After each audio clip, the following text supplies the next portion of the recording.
Hello and welcome to the second part of the destruction of Liverpool Football Club. When we last left them, they had just been relegated from the Premier League, but they were back to being rich with about 50 million in the bank account. So what we're going to do, we're going to sim a year into the future and see how they got on in the Championship, and then we'll sim another year. So we'll be finished 2 years in the from this point in the year 2019. So let's see how they get on in the Championship. See you in a second. And here we are in the year 2018 with Liverpool Football Club. And you might have noticed they survived. Yes, they finished 13th in the league. But they're also not playing at Anfield anymore. They moved to the Diva Stadium in Chester, which isn't actually that far from Liverpool, I believe. I know that's where Michael Owen is from. That's about all I know about Chester, unfortunately. It's on the border between England and Wales. Their reputation's now gone up to local. They still have Malky Mackay as manager. Mamadou Sakho is still at the club. So that's pretty decent. If you have a look at the details, so yeah, their reputation is up to 1,835. So it's still about Conference North-South level. So I don't think they're ever going to get to the North-South, but I don't think they'll survive next season. I think they're going to start losing their better players. As you can see, the attendance has gone up to 104. Minimum is now 5. It's gone up from 1, and maximum has now gone up to 5,453, which is really nice. It's basically selling out the Chester Stadium. They have actually gained finances, obviously, because of the parachute payments coming down. And they probably are spending quite a lot of that wage budget because of that reputation to keep players like Mamadou Sakho. If you have a look at the facilities, so they have started improving their training facilities and youth facilities, as well as their coaching and recruitment. The corporate facilities are 7, but obviously because it's not their stadium, there's nothing they can really do for it. Go to the facilities, just have a more in-depth look. They are paying 3.75k per year to Chester Council. It's not an all-seater stadium, so there's only 4,157 seats. So they've got basic and poor youth facilities, but they have improved. But they are planning on moving into the 11,407 capacity Dalglish Stadium in the summer of 2020. So they sort of got that to look forward to. I'm quite surprised they didn't move into Goodison Park, considering that they were considered a rich club. If you have a look at the competitions, as you can see, they finished 13th below newly promoted MK Dons. But as you can see, the league was very, very awkward for them. So they didn't start off great. They had a bit of a nice run to get up to 5th up into the playoffs. And they dropped off again. Bit of a nice run of form, but then they must have, middle of the season, been terrible because they went right into the right just above the relegation, but they were never actually in it. They were in 21st. And they managed to recover at the end of the season to rise up into mid-table. They did get knocked out by Newcastle in the 3rd round of the FA Cup. So the first match they played, they got knocked out. And then they also got knocked out by Arsenal in the EFL Cup, which it's a decent team to go out to, obviously. Arsenal in this game are amazing. As you can see, their value has dropped from 800 million to just 75 million. And they still have a 432 million pound loan debt. Still only have 45 season ticket holders. But Mamadou Sakho is now a favoured personnel, I suppose, due to staying with the club through the relegation. Go and have a look at the players. So we've got it organised by appearance. So as you can see, Danny Ward, Cameron Brannigan and Andre Wisdom played 51 games, which is pretty decent. Sakho played 47. They had Ajaria on loan, who made 46 starts and 4 sub appearances, getting 11 goals in the process. John Flanagan made 43, Markovic 41, Ryan Kent 36 with 9 off the bench. Tom Lawrence was brought in, 35 starts, 1 sub, 9 goals. And obviously quite a few other players, especially some of the younger players like Lloyd Jones, who in reality probably won't be good enough to make it at Liverpool, have been able to make a couple of appearances with 4 starts and 1 sub appearance. So if we have a look at what they played in the last match, which was a 1-1 draw, they had Danny Ward in goal, Ezekiel Fries, Andre Wisdom, Lloyd Jones, and for some reason Niall McGinn at right back, despite the fact he can't really play there. He's not really got tackling, so it's quite an odd decision to play him there.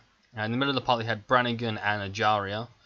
They had a top 3 of Kent, Lawrence and Markovic, with Harvey Barnes leading the line, who last season was on loan at the Milton Keynes Dons, so he's currently on loan at Liverpool.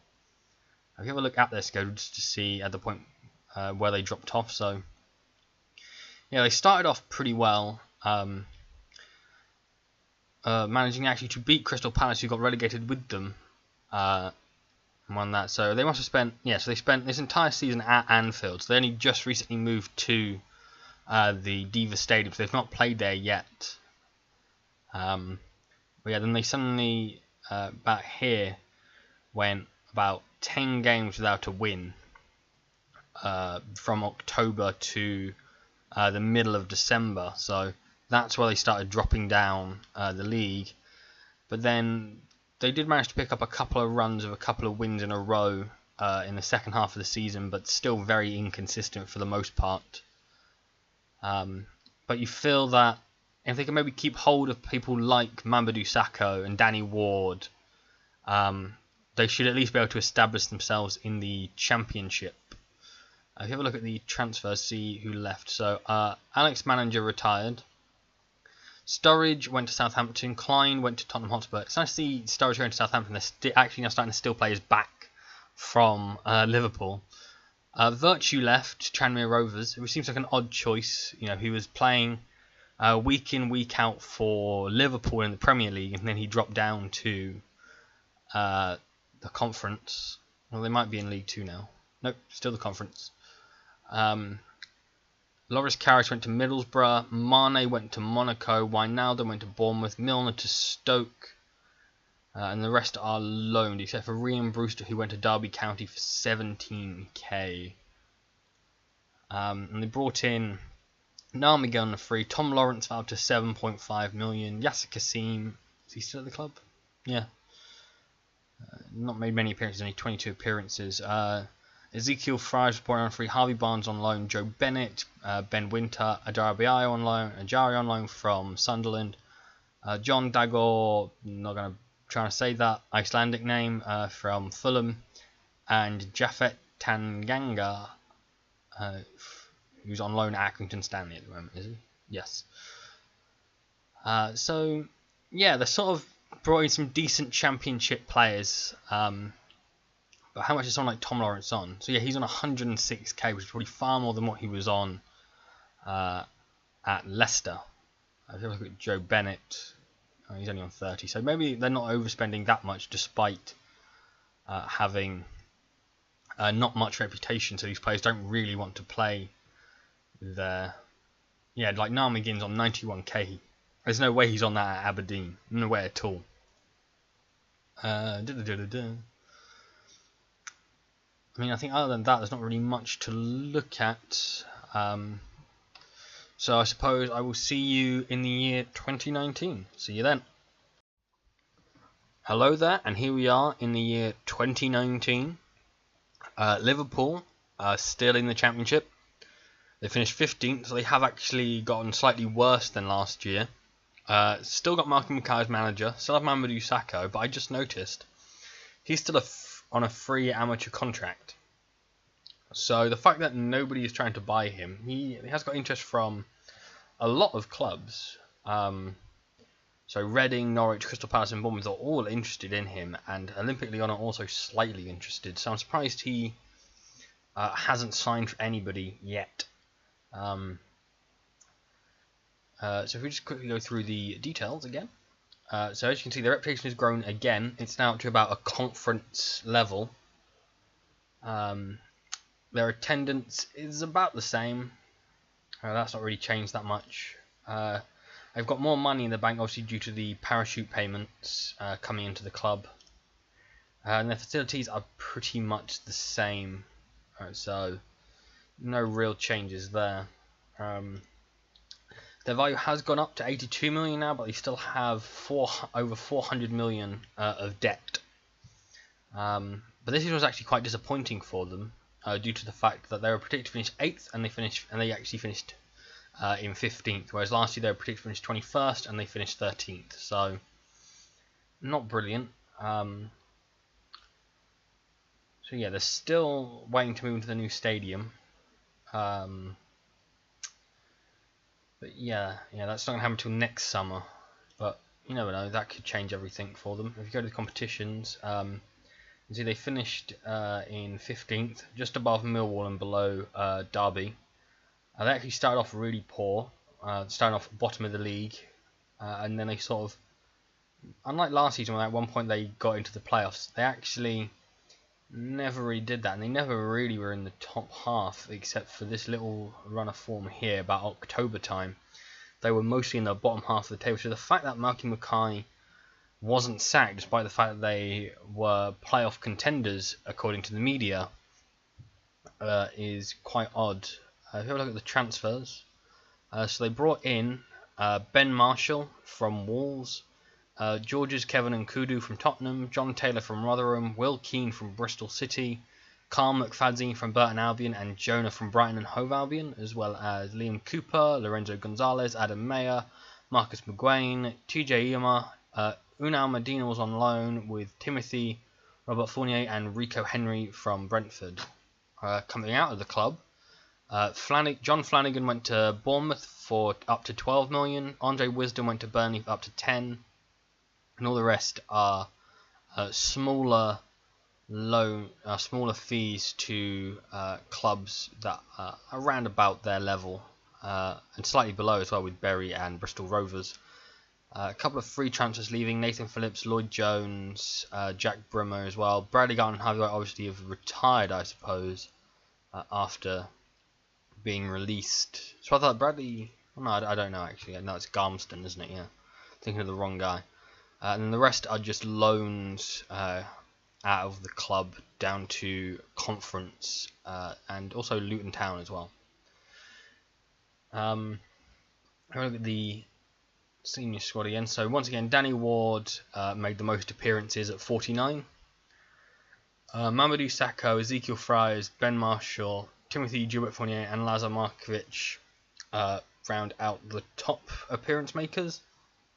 And as you can see, they seem to have quite a rotated squad with a lot of players making around about 20-25 appearances. So they obviously never really stuck with anything. But once again, like, Ben Marshall can play as a wing back, but it seems really odd that they're not actually signing someone that's like their default position to play there. That's really odd. So they brought in Rico Henry on loan. He made 8 starts, 16 subs. Whereas Rico Henry is one of these players who, if he plays enough games, can become really good, like a top left back in the game. Go through the schedule. So they are now playing at the Diva Stadium in Chester. They actually played Chester as well in a friendly, which they won 2-0 in front of 1,000 people.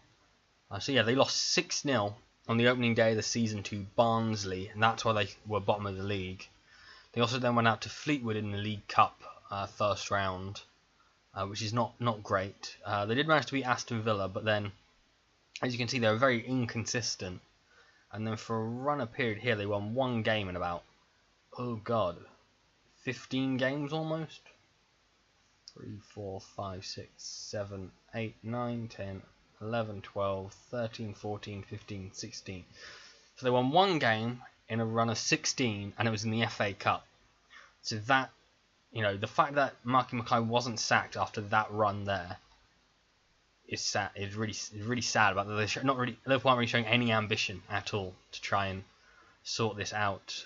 They did manage to pick up a couple of wins, which probably pulled them away from the relegation zone, but yeah, they did at Man United. Way too many draws near the end of the season. In fact, like against Wolves, they only got a draw because of a Danny Bat own goal, so not great. think other than that, that's probably about it. What I might do in the next video, which will be released on Wednesday, is actually remove their reputation again. But if you want to see that, leave a comment down below saying that. If you don't, leave a comment saying you don't, and I'll go for the more popular vote. But I suppose that's it for now. I will see you on Wednesday for the next part of this video. So, bye bye.